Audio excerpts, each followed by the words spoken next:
Hello everybody. In these episodes, we will concisely touch on some of the current and emerging trends that consider innovation and sustainability in transit and transportation industry. But before we start, I have few notes to highlight. My message aims to enrich some of the ongoing discussions in this industry, and it is open for experts, professionals in other fields, and the public. The reason behind that is I used to work for a long time considering myself as the know-how expert. I'm the gatekeeper and the one who carries the keys and the details of how things functions from a technical point of view. But then after nearly 2 decades of practice and actually gaining more precise knowledge, I recognized that there are still much more to learn about. I also realized that other industries already developed methodologies and mechanisms to plan, design, and implement that may be useful and helpful to cover some of the gaps in this industry.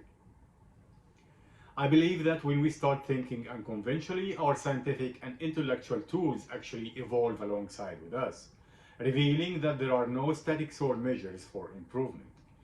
It is essential for us to seek for deeper understanding and to explore innovative and sustainable ways to refine our concepts. As we begin to look at the different facets and perspectives, we can grasp on different levels of knowledge that allows us to develop and unlock limitless realms and horizons. Thanks for sure to the scientific and systematic refinement of our theories, concepts, and ideas, we have been able to advance our technical tools and fundamentally benefit from the unconventional way of thinking in various industries. That for sure includes engineering and transportation. In this regard, I would like to embark on the definition of innovation from the book Democratization of Innovation by Eric von Hebel. He defines innovation as a process of creating and implementing new products, services, or processes that brings a significant improvement or change in value. It emphasizes that innovation can be driven by various sources, and it's not limited to traditional methodologies. Innovation is not only the domain of established organizations, but can also originate from users, communities, and individuals.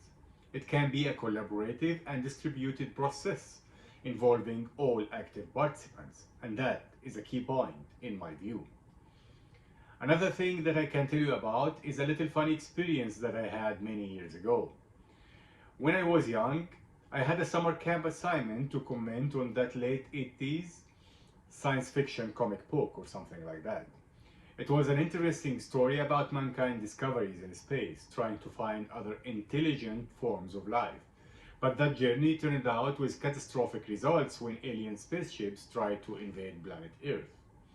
I still remember my first impression, and it was like, why did we expose ourselves? Why we told them that we do exist in the first place? However, the years passed by and I completely forget about the whole thing.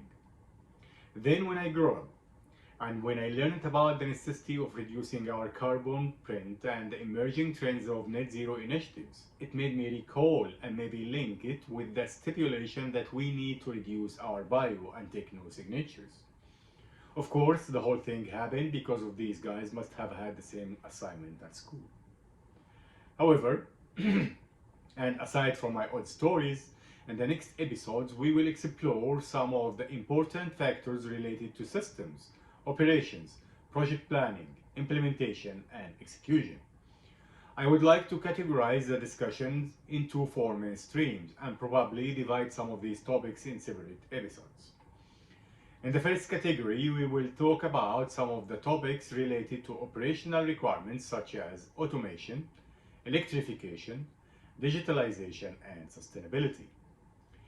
In the second category, we will discuss end users related issues such as accessibility, reliability, comfort, affordability, safety, and passenger services.